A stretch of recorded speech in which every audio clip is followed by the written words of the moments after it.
Welcome everyone to another Thursday night, and thanks for joining us for another webinar.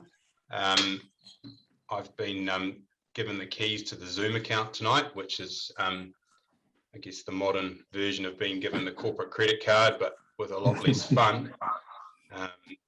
So I don't know what Mark's up to, but he's entrusted me with this. So I hope you're well wherever you are, and looking forward to another Thursday night, just getting a little bit more education. My name's Dan Exeter. I'm oh, hold on. We're getting chat already. We'll talk about that in a second. My name's Dan Exeter. I'm one of the physicians up here at Axis, and it's nice to sort of virtually see you all. Hope you're going well wherever you are and managing to manage, and you're enjoying the freedoms of whatever alert level you've been recently inserted into. Just a few housekeeping rules. We'll try and answer some questions as we go along. Please don't use the chat function. We've already had a bit of use of the chat, but there's a few recidivists, Mr. White. Use the Q&A if you've got questions. We'll endeavour to either answer them by me typing questions, or we'll try and capture them live, and hopefully have some time at the end for some questions. Just a little reminder, obviously, we're trucking along up here at Axis at both our Auckland branches and obviously down in Queenstown. We've got capacity to see people. We've got acute slots for people who need it. We've got good access to imaging. And we'll be starting to see potentially some people in person at level 3 that really need it. So people that may need confirmatory examinations, or people who are in a lot of pain and may need guided injections and the like. So yeah, keep things coming in, and we'll endeavour to do our best. All right, so let's kick things off. We've got a good panel tonight. A couple of wise heads here, and we're going to start with Jim Baxter, who is the clinical director at FootMechanics, and Jimmy's seen it all when it comes to foot fads and what's come and go, and he's going to take us through a few things podiatry, and we'll hand over to you, Jimmy. Cool.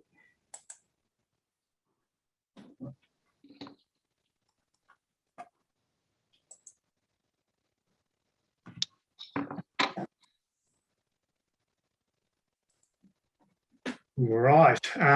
So thanks very much for joining us tonight, and I'm sort of kind of going on a little bit of a history kind of lesson through footwear and some of the things we do in podiatry, because the trends we're seeing at the moment are not in isolation. These things have developed over a period of time, so I'll kind of try not to bore everyone. I am stuck out in the middle of Pukekohe. Our internet is a little shaky out here. We're just starting to get fibre, so bear with me, and hopefully we can get through this. So I just talk a little bit about my background. I've graduated in 1987, so I've been doing podiatry for quite a long time. My focus has been in the sports side, and particularly in orthotic therapies and management. I've run 6 marathons. I've run 1 ultra, beat Mark Fulcher in one of them, and Pato beat me on the ultra. So, we are a team that are quite active. I've done quite a bit of work with ASICS and Adidas over the years, and I'm currently employed by FootMechanics as their clinical director for nearly 3 years, and I'll talk a little bit about that as we go through it. My disclaimer I've put in here is that I'm not a scientist. I'm a clinician, so bear with me in that space, and I'm sure some of my dates will not marry up to sneaker aficionados. I'll try and do my best. That's sort of how it kind of presented to me through time, so I'll move on. So we go to Caveman. I call this Caveman Part 1, and I'll talk about Caveman Part 2 as we move through it. But essentially, footwear evolved as a means of protection, from things like thermal injuries, cuts and abrasions. We did see heels develop, and that was mostly to keep you on your horse, stop you falling off your horse when you're using your stirrup. Platforms came along because of all open sewage and the night soil in medieval towns. So we see those types of things, have got a long history, and also fashion played a big part in that and footwear development. So if we look at a rough timeline, so if we look at early shoes were basically what we see in the picture here, and what defined a sports shoe was essentially it had a rubber sole, and it was Spalding and Dunlop that actually developed the process whereby you could stick a rubber sole on a shoe. They were also, it's worth remembering that rich people could afford these, poor people couldn't, and the other group that used these shoes were essentially criminals, and there was actually laws banning you from wearing rubber-soled shoes in cities because you're up to no good if you're wearing a rubber sole. The first spike shoe was basically developed by what would become Reebok. We have the Dazzler brothers, so that's the Adidas and Puma brothers in the early 20th century. We see Nike become quite a big player in the 70s with their waffle sole, and then we'll work through the 80s, and we see things like massive cushion products. We see Nike Free come along. We see Hockers. We see a whole bunch of things. The speed at which things have changed in recent years has been massive. It's quite incredible. So if we go back to the 70s, and life was very simple in the 70s, and we basically had options where we used what was known as a curve last. So if we look at these three shoes that we have here, the shoe on the left is what's known as a straight lasted shoe. The shoe in the middle is a semi-curve lasted shoe, and the shoe on the far right is what's known as a curve lasted shoe. And life was simple. You basically use straight lasted shoes for people who were pronators. You used more curve lasted shoes for higher arches and what we were calling supinators in those days. And orthotic therapy in those days was very much around arch support, with a lot of thermoplastic foams being used in terms of orthotics being produced at that time. Now we move into the 80s, and we start to see quite an explosion in terms of shock absorbing materials. And what was interesting in the 80s in particular is probably just to remember as we work through this, 80% of footwear was probably sold in the cushioning range. And we had systems like ASICS did gel, Brooks did HydraFlow, New Balance did a thing called an NCAP. There was also some early uses of polyurethane foams, which were horrible things that were unstable, that used to fall apart if they got wet or if there was sunlight on them. And so there was a lot of evolution going on in terms of foams starting in the 80s.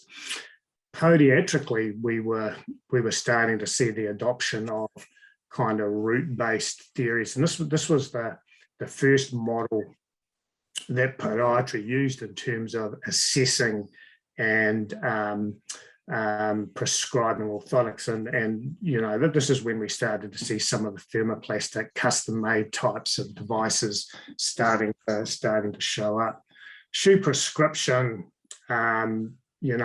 like I said, was basically more cushion-based, but as we move into the late 80s, we start to see a movement towards prescribing shoes based on movement. So the 90s was really, really dominated by more stable footwear. We see things like dual density midsoles being introduced. And shoe segmentation was based on managing perceived harmful movement. So, we had product that we would was support based to manage pronation.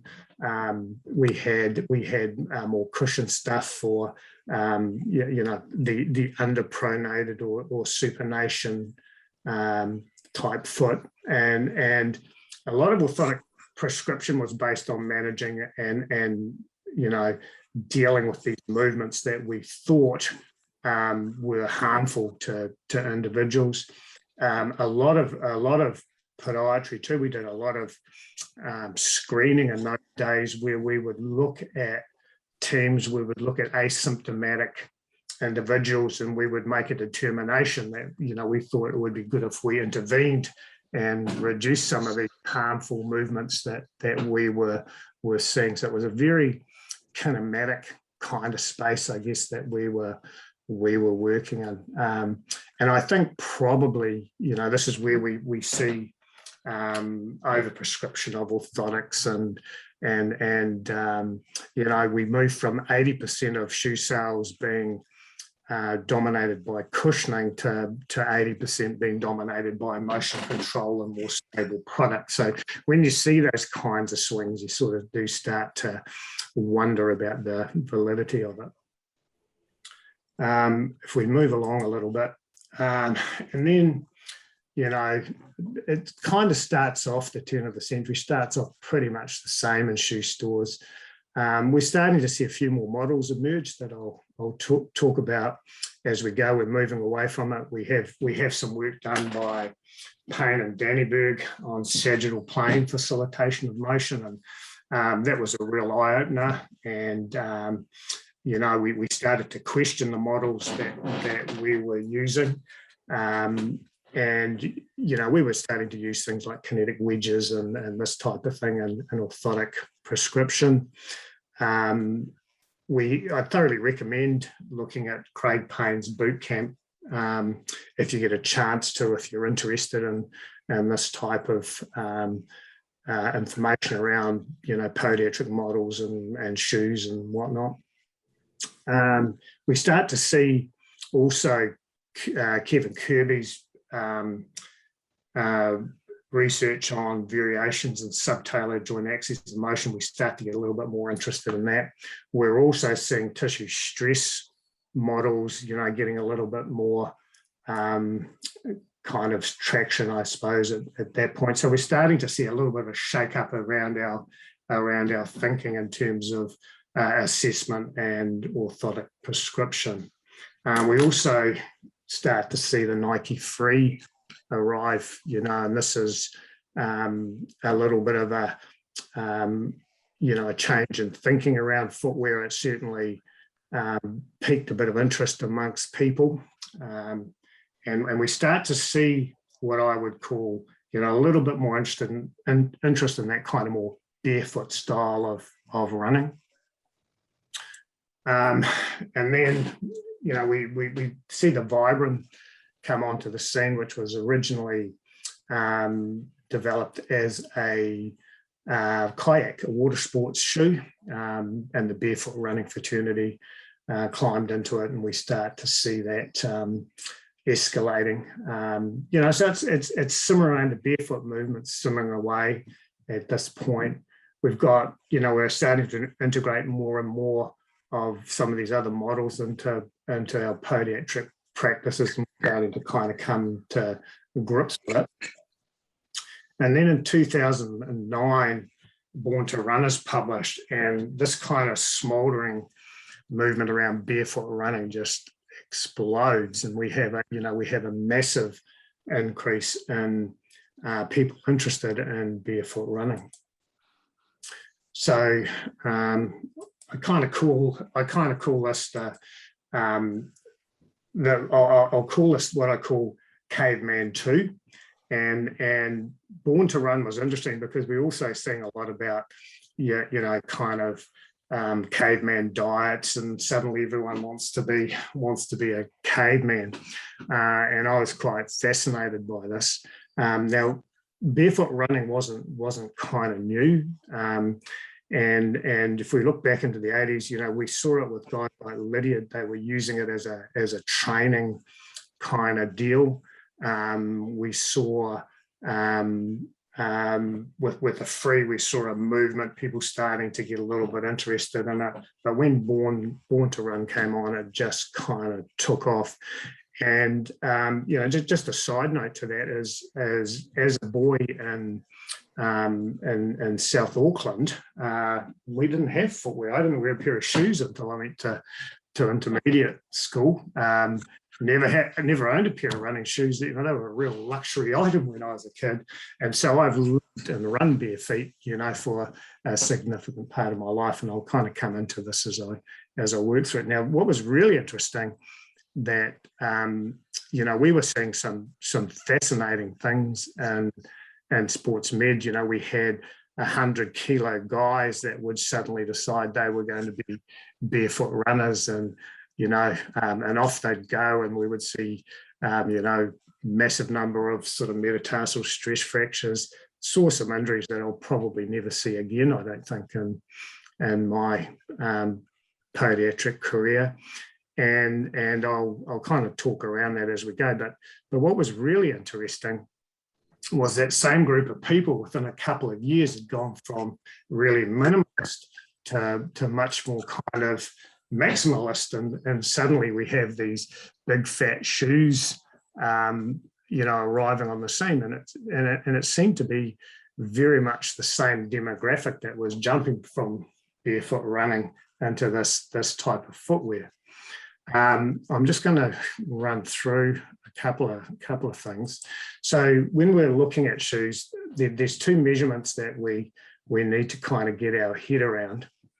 The first one is what we call stack height. So that's the overall thickness of the sole. And then we have what we call offset or heel pitch. And that's really the difference between the thickness and the elevation at the back of the heel. And there's an example of a 12 mil and a 4 mil elevation. So those are probably things you hear a lot of in discussions around footwear.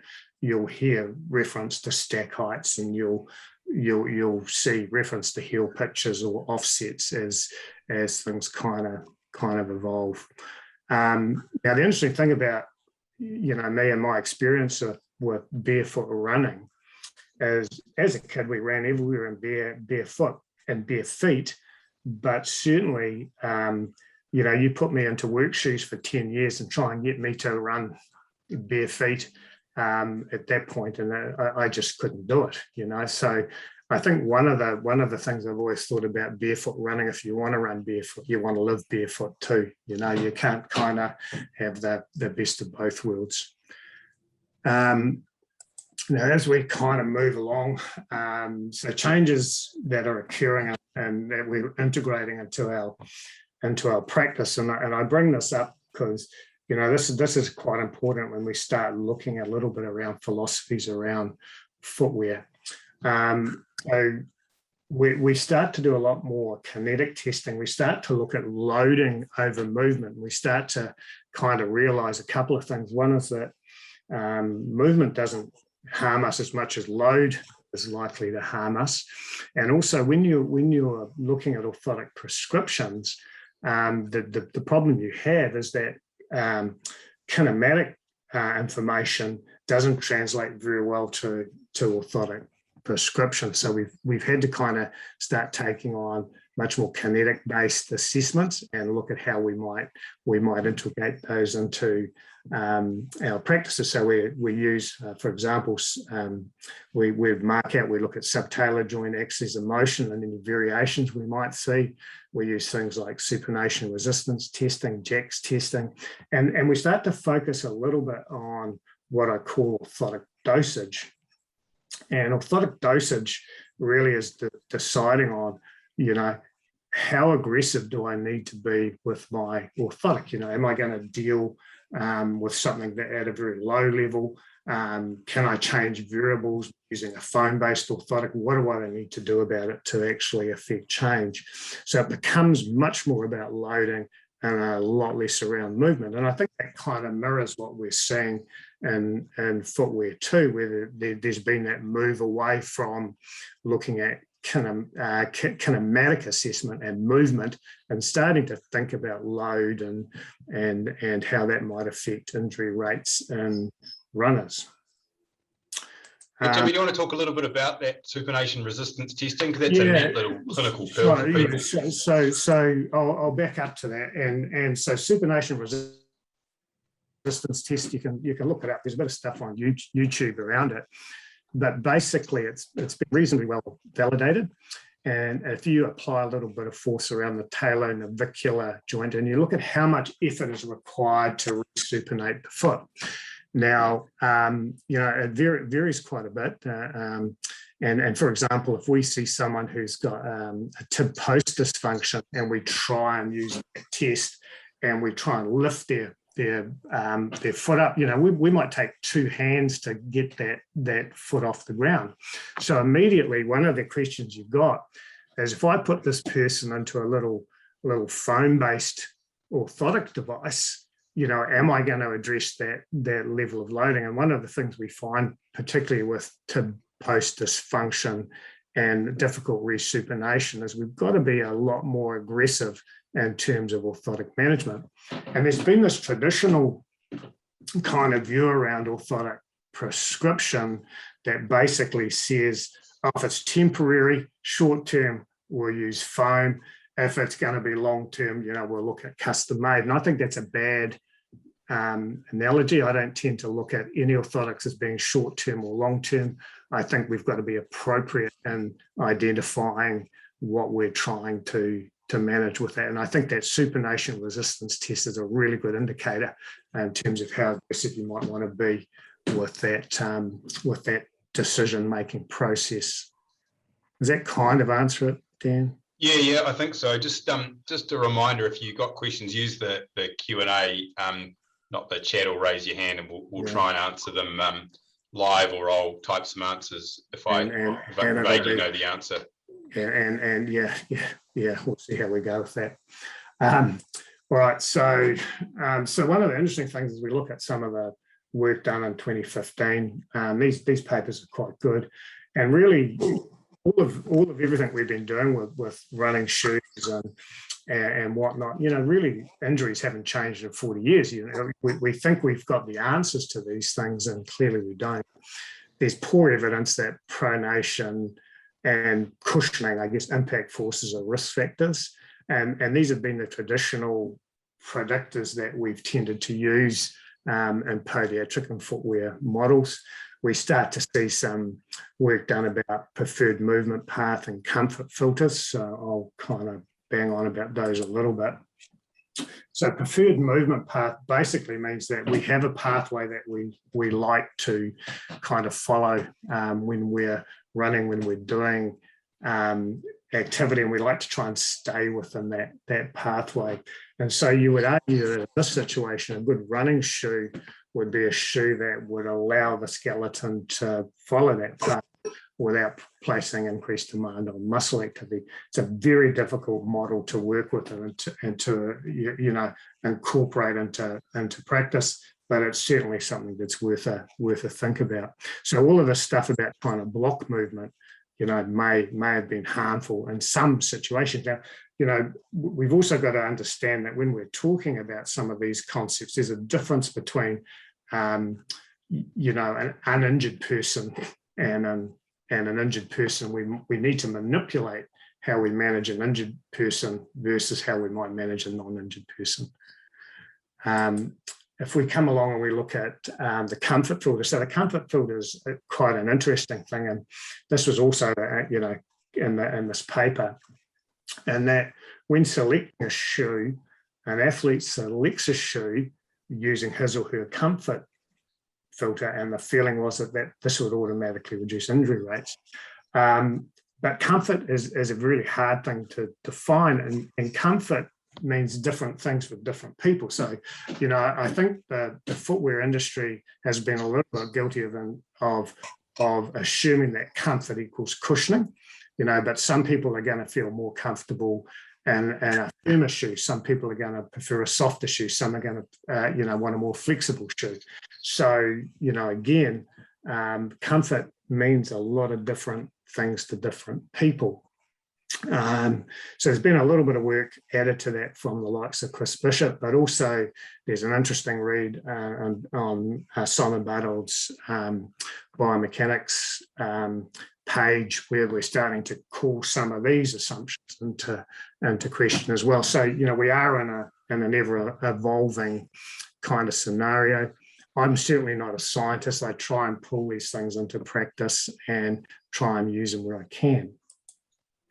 Now, we see super shoes come along, and to define a super shoe needs probably three main components. It does need a stack height. It does need some thickness in it. And I think someone recently was disqualified for having, a too high stack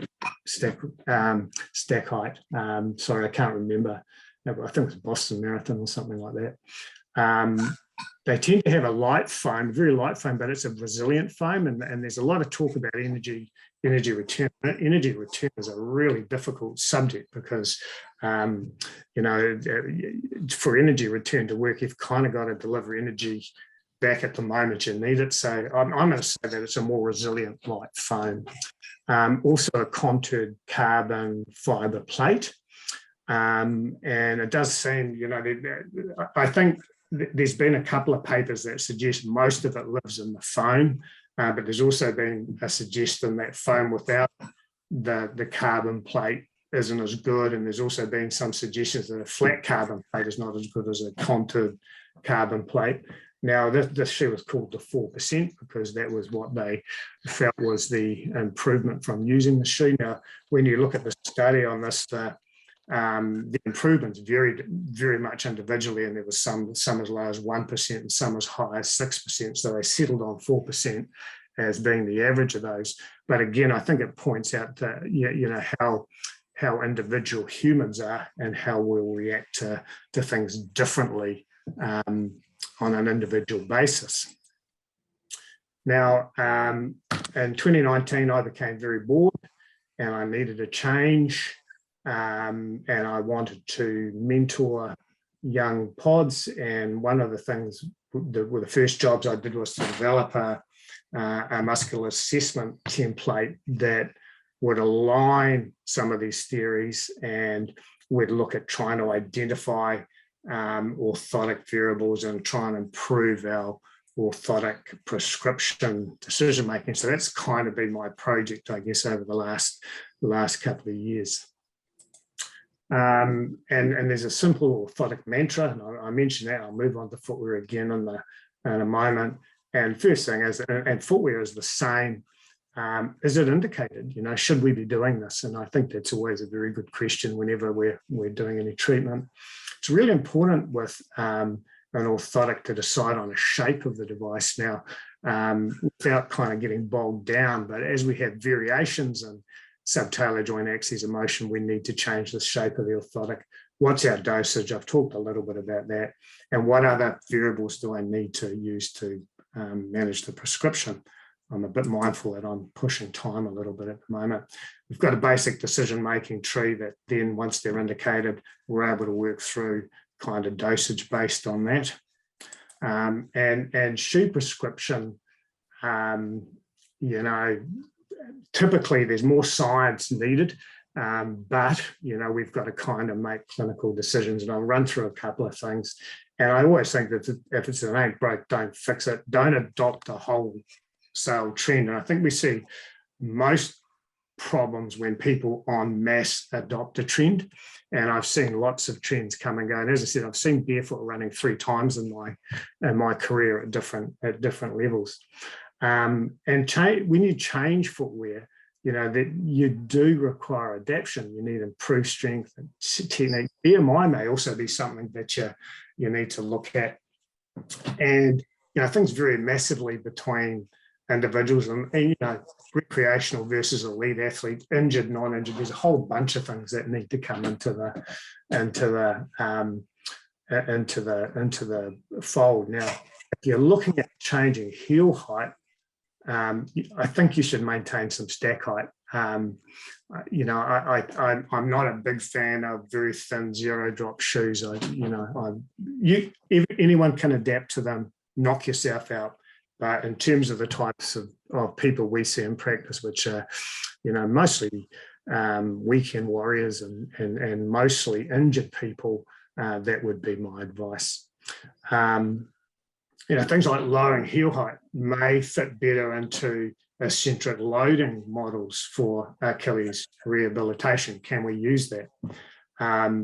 We talk about using reduced heel height to offload metatarsal loading. One of the issues there is if I'm Aquinas and I lower heel height, do I achieve a change in metatarsal loading? Probably not.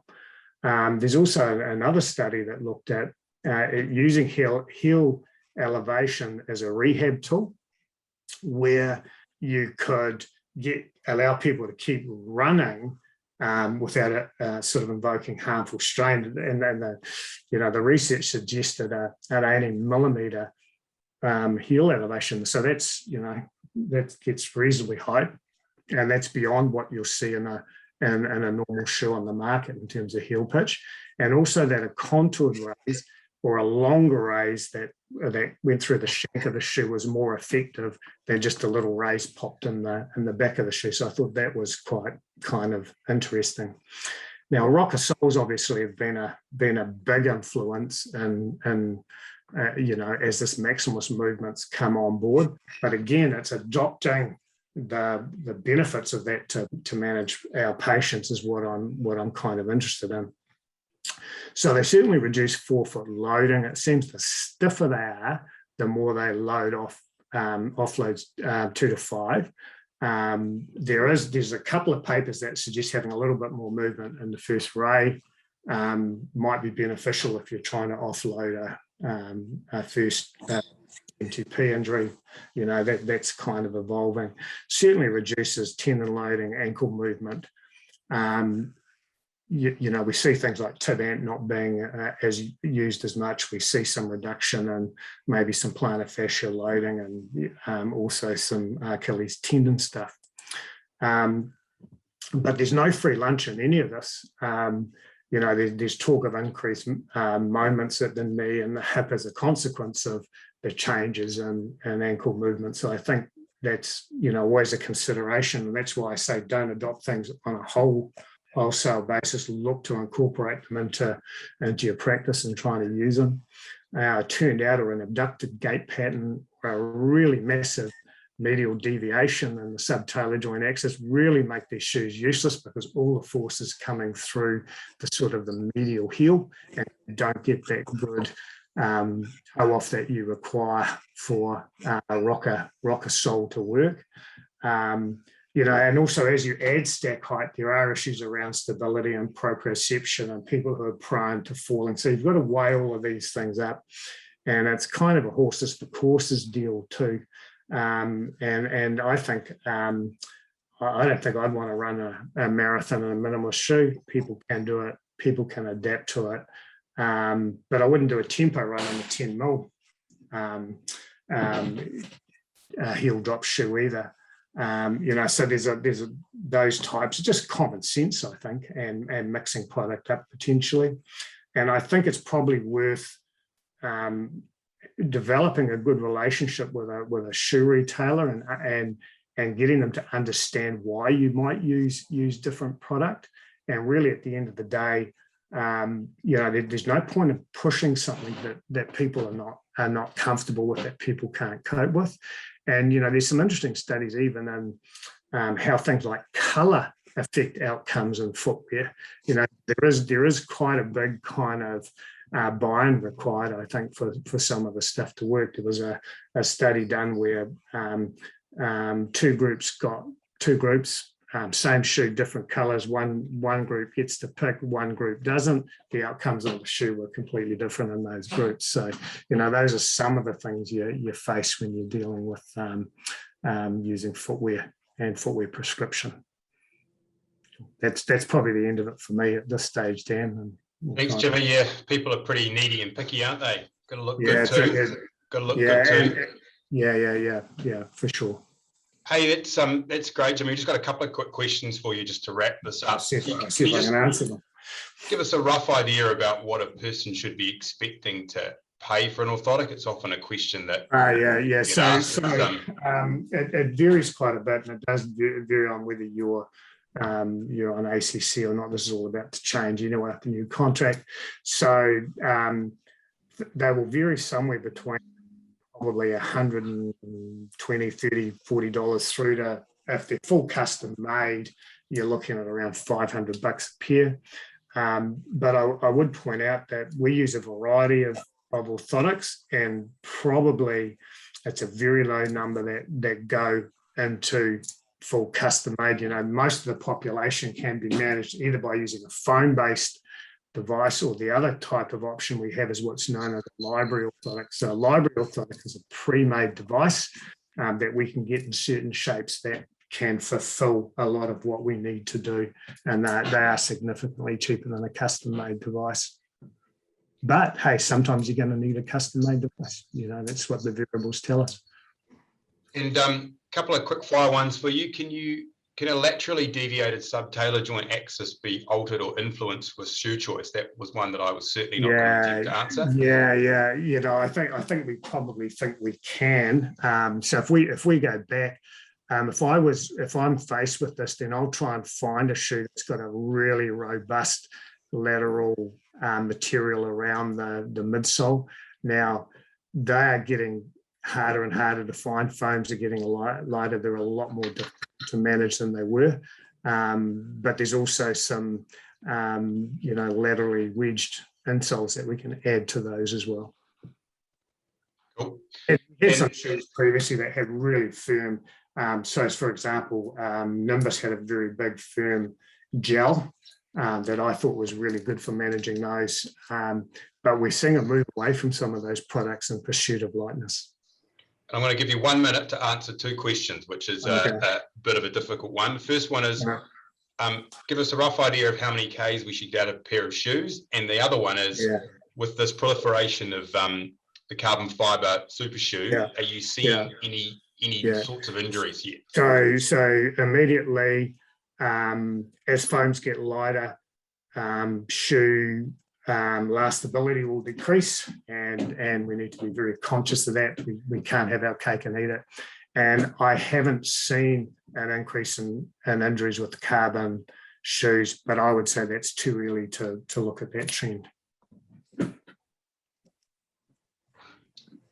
Perfect. All right. Well, thanks, James. I'll get you to unshare. Yep, that's great. Lovely. There's a few more questions coming through. I'll endeavour to answer some of the ones that I can, or otherwise we'll get the panel to answer them after we log off. I'm just going to whip out a little poll here about what's been floating your boat during level 2 and level 3 in our various states of freedom. You can out yourself as a closet KFC fiend, or you can make it very clear that much as you love your children, you'd like to get rid of it. It won't let me vote then. Why don't you vote? No, because I'm a panelist. Oh, that's right. It's just trying to protect your reputation. That's why. Yeah, that's right. So look, that'll bubble away in the background. Coffee. Yeah.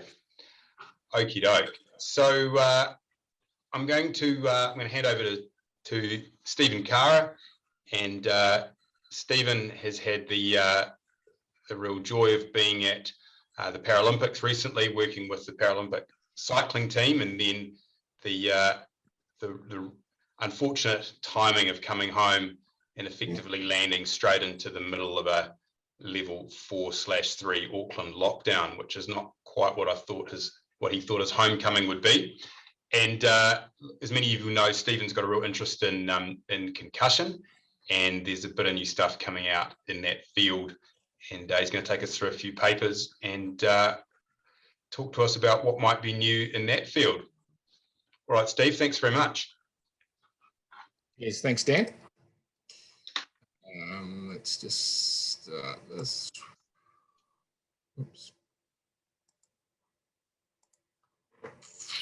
All right, so as Dan mentioned, I was fortunate enough to get an MIQ on Wednesday. I had a friendly bet with Ash Draper, physio at the Blues, about how long it would take Mark Fulcher to hit me up to do a webinar, and he won because it was less than 36 hours. So kind of as Fulcher calls you, kind of, yes, of course you can.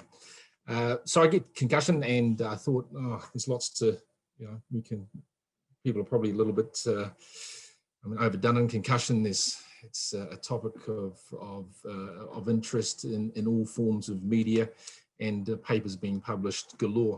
There was a couple of papers that I want to just kind of, we've got time to run through three, but hopefully two of some interest to me.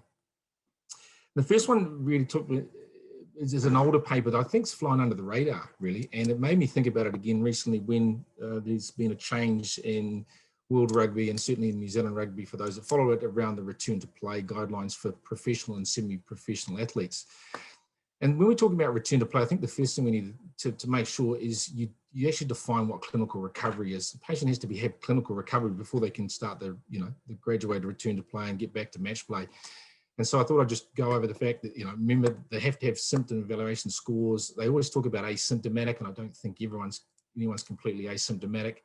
And so there's a big enough database if you use the standard assessment concussion symptom scores of less than 5 in males and less than 6 in females, and big databases with tens of thousands of people. So I think that's useful. If you've got no baseline, you can refer to that and know that your athlete is in the normal symptom range.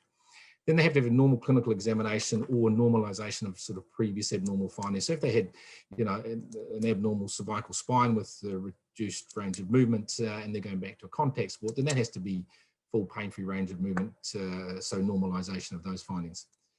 For me, they also have to show exercise tolerance, and I'll put up there what that means for me around a loading there, or a return to their pre-injury exercise levels without symptom provocation.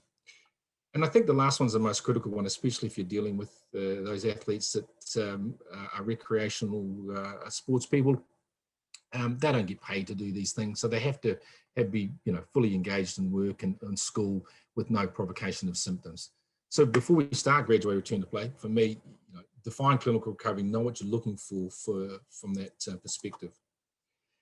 No doubt you've all seen this. It's lots of different forms. This is one of the ones from New Zealand Rugby, and it's that's the graduated return to play for community-based sports. And whilst there's some changes overseas, internationally, certainly in rugby in this country, we're still sticking with the 21 days versus 23 days, dependent on age, which is essentially giving people time to recover. However, at the semi-professional and professional level, there's been a move towards a 10-day minimum return to play. And so anyone who has been assessed and diagnosed with a concussion will not return before 10 days. Now, they do have a process using an independent concussion consultant to review that player alongside the team doctor and look at getting that earlier. However, it doesn't apply to recreational community-based sports. It's only in semi-professional and professional sports. And there's panels of these independent concussion consultants around the world. Those assessments can be done live in person, or they can be via Zoom applications. And so that kind of reflected me back to this paper, which is kind of a paper published in 2013. And I think this is the one that's kind of flown under the radar. And there's some good authors in terms of Michael Collins and Mark Lovell, who are the owners or manufacturers of impact neurocognitive, computerized neurocognitive testing. And they produced this paper. It was a 2-year retrospective review across sort of 22 high schools and 1 junior hockey program. It'll be not field hockey, but ice hockey. And they had 45 athletes, all adolescents with a clinical diagnosis of concussions. And all the subjects had baseline tests for impact. That's what they were using, or certainly computerized neurocognitive tests. Plus post-injury, when they became asymptomatic, and post-exertion. And the post-exertion protocol they used was 15 to 20 minutes of aerobic exercise at 60 to 80% heart rate max. And then they repeated the neurocognitive test about 5 to 10 minutes after the athletes had completed the tests. And they found that a third of the athletes failed, these post-exercise neurocognitive tests, right? So 27.7%. And so their conclusions were that clinicians' return to play evaluation should include post-exertional computerized neurocognitive testing. I kind of thought about that as we're moving towards this more conservative sort of approach. Even at a professional and a semi-professional level, there's going to be at least a 1 week stand down period. And sort of thinking, you know, this paper for me really kind of highlights the fact that even though we think people are right, you know, even we need to put them under duress, because that's what we're expecting them to do, operate at you know, a high level of exercise, high level of fatigue, and expecting to function from a neurocognitive perspective. When you broke the study down a little bit, it really, the abnormalities were in the verbal memory composite tests, and they looked at sort of attentional processing, learning, and memory. And those are the three tests in the computerized neurocognitive program looked at word recall. So that's something that's in the SCAT5 test. It looked at the digital symbol substitution test. So that's one on the top left there. And for those who have been around for a long time, this is kind of what we used to use in pen and paper form many moons ago. And then the last one was kind of what they call a 3-word test. We really look a 3-number test, sorry, which you really are just looking at numbers backwards and trying to click them in order and taking the time to do that.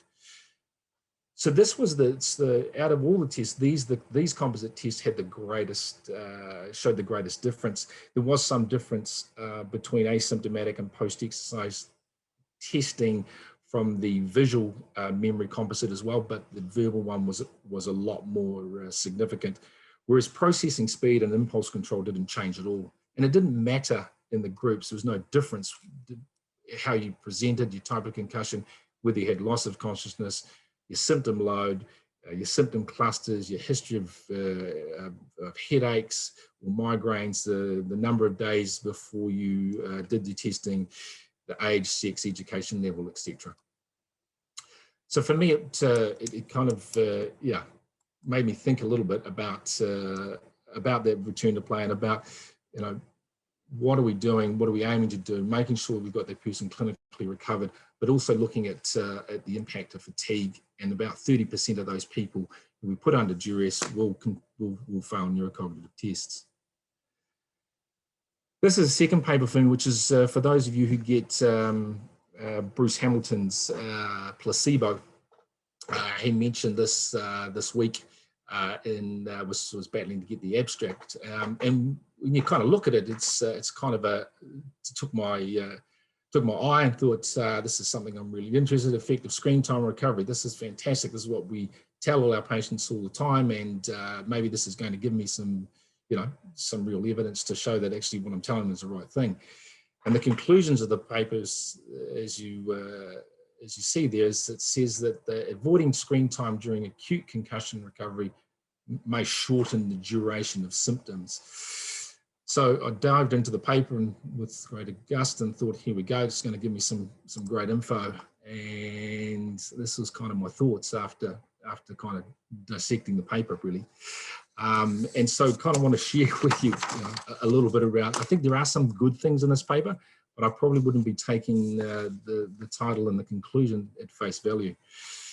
Is that what the kids would call like a sick burn these days? Is that a sick burn, what you've just done? Is that it? Is there anyone under 18 on this webinar who can confirm whether that is or isn't a sick burn? I was about to say you're in touch with that age group a lot more than I am, and I'll take your word for that. Yeah. Yeah. Okay. And so this was this kind of a single center kind of randomized, what they call a parallel design trial. And the patients presented to ED within 24 hours with a clinical diagnosis of an acute concussion. And they were split into two groups. Those were permitted screen time and those that were forbidden screen time for the first 48 hours. Right? And then they measured the number of days to clinical recovery, and they defined that with a number of post-concussion symptom score, and they defined that at less than 3. And you can see from my first slide, the probably less than 6 is what's generally reported, or less than 5, depending on your gender. They also, in a subset analysis, looked at different post-concussion symptom scores as well, less than 7, less than 6, and less than 1, and seeing if that changed it. And they had a total of 125 patients, all aged between 12 and 25, and with an even gender split. And for me, this is probably the gist of the paper. They actually acknowledge this. The recall and reporting biases in the paper are huge. What they did is they asked people to write down the amount of time they spent on electronics in the first 3 days. Now, anyone who knows our contact tracing system for COVID relies on 2 fallible human features. One of that is memory, and the second one is honesty. Right? And so when you're relying on those to collect your data, I think you're in trouble. Right? And then reporting bias, if you should read the paper, and it's very difficult. I mean, this is my second sentence. It's really quite confusing. The stats, the presentation, the description, the results. I found it really hard reading and had to read it multiple times, and I still don't think I've got the gist of it. But the reporting bias was that actually 25% of each group dropped out. They just didn't report. So we've got a huge dropout rate.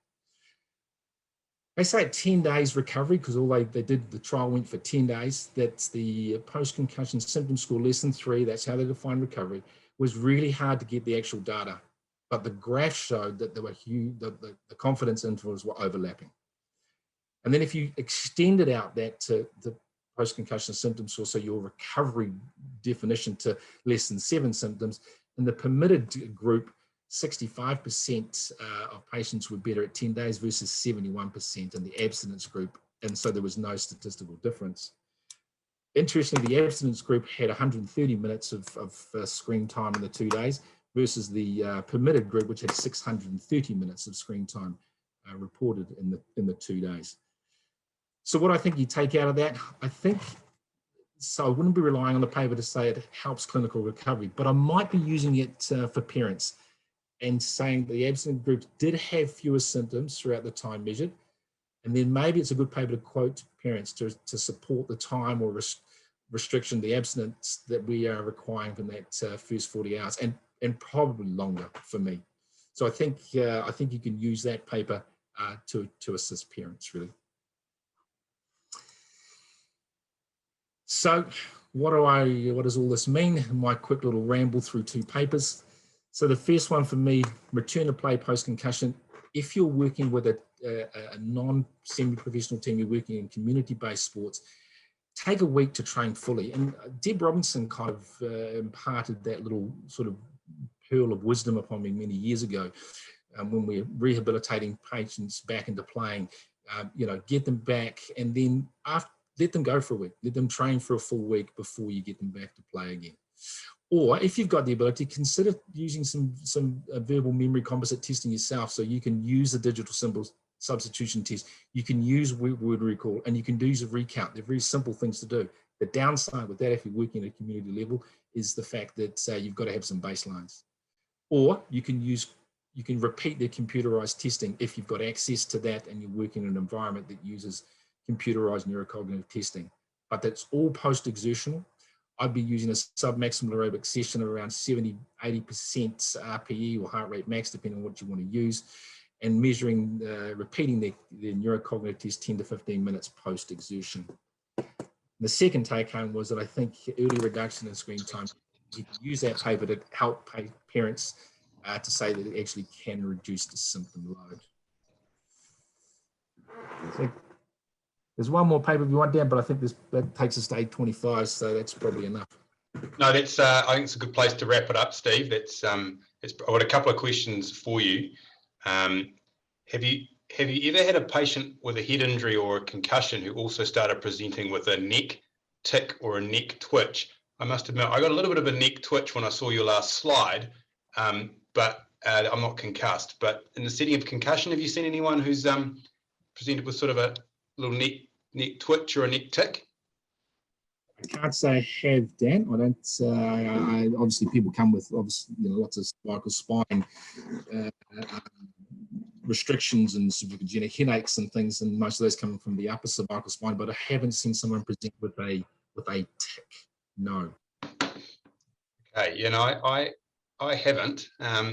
seen a few concussed people, but yeah, it would be interesting to note. Yeah, thinking about the cervical spine is obviously always important in our concussed individuals, and there's often a lot of concomitant pathology there.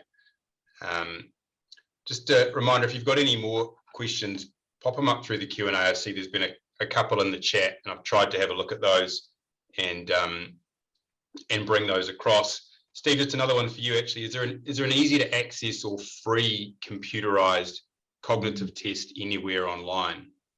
No, there's not. They're all, unfortunately, pay to use, but you can get subscriptions based on number of people. So you don't have to, you can buy it for 20 people versus 50 people versus 100 people, depending on the size of your organization, number of tests you think you're going to do. Great. Well, the poll results are in, and that's pretty impressive. You're very warm, kind people. Either that, or not many of you online have sort of primary and early intermediate age children. But clearly, coffee and getting around your loved ones are the things you're looking forward to. I'm sure that I'd like to know how quickly the people who answered about getting the kids back to school click that button, because I think that would almost be a Pavlovian response to the thought of having some time away from our young nearest and dearest. Oh, here we go. They're still coming in for you, actually, Steve. We'll get rid of the poll. What's your opinion on using blue screen filters to reduce symptoms when people are looking at screens all day? It's a good topical question. Yeah, absolutely. I think it's a really good thing to do, especially if if the bright light is aggravating symptoms. You can use, obviously you can, your laptops have some laptops have inbuilt blue filters. You can use flux.com, flux.com, which is a free site as well, which will allow you to put a blue filter onto your device or to your laptop. The other thing for me is when people are battling with screens, just to make sure it's not an oculomotor issue. And it's convergence, because some people might have near point convergence issues or other oculomotor issues that are presenting with as a laptop screen type thing. Yeah, it's great. It's great. And just further to support my theory, there was clearly a triggering question around the schools. Someone's replied very quickly to let me know that, of course, in level 3 in Auckland, you can't generally send your kids back to school. That's really clearly hit a nerve. So apologies to all Auckland parents who've only been able to indulge in coffee and takeaways and have not yet been able to resign from their secondary role as home educators, I think we call ourselves, don't we? Okay, well, look, we've just got one more question and then we'll wrap it up, which is another one for you, Steve, just around, it's a good question, this one, and it's a tricky one, so you can answer it. When do symptoms become more cervical related and less brain related post-concussion? And I think there's some good reasons to have a demarcation, but I think perhaps it might be a bit of an oversimplification. What do you think, Steve? So, okay. So for me, looking at symptom clusters is a good start. So people have presenting with more neck dominant, clustering, neck pain, cervicogenic headache type thing versus other symptoms clustering, for example, more cognitive related symptoms, so difficulty with memory, difficulty concentrating, etc., etc. So symptom clusters may point us down that path. Second thing is clinical examination. So for a person to have cervical spine problems, they have to have an abnormal cervical spine. So you have to find some abnormality. And generally the abnormality is going to be in the upper cervical spine. So C1, 2, 3 for me. And I think if you're going to do one test, I think the cervical flexion head rotation test with asymmetry or reproduction of symptoms using that test will point me more down the neck pathway. And the third thing is using the Buffalo treadmill test. Amitesh has got a paper coming out looking at that as a prognostic indicator. And for me, someone who has a purely brain, let's say a physiological concussion, then they'll generally fail the test sort of early, somewhere between 8, 10, maybe 12 minutes tops, And fail might mean they get an increase in their symptoms or symptom provocation as their heart rate rises. And for me, that leads me more towards a physiological basis for their concussion. If they do well, and so I say well, 15, 16, 17, 18 minutes, or and then they stop the test, or they stop for volitional fatigue, then I'm looking at other causes, and those other causes for me would be outside those physiological realms, which would be cervical spine or vestibuloculomotor. Hope that helps. Is that right? Yeah, it's great. I think it's a good answer. That really kind of marries up that that sort of balance between the domains, but also trying to understand that it's often part of a bigger picture. So look, I think that's us for the night. Thanks very much again. I suspect we'll be back next week. I'll wait to find out what the boss says, but he's kind of, I suppose he's going mano a mano with Ashley Bloomfield. The longer we're in lockdown, the longer we'll have to keep finding people to roll out for webinars. But look, we really appreciate your support and coming online on a Thursday night. Hope you've managed to pick up some pearls from people who really know what they're on about. And yeah, let's hope we can keep all rolling back to some vague semblance of normality, and enjoy your evenings, and hope you've got a special treat lined up for yourselves this weekend, wherever you are. Thanks very much, and take care. Cheers. Thanks very much to our panelists as well, of course. Yeah, James, Stephen, appreciate it. Thanks very much.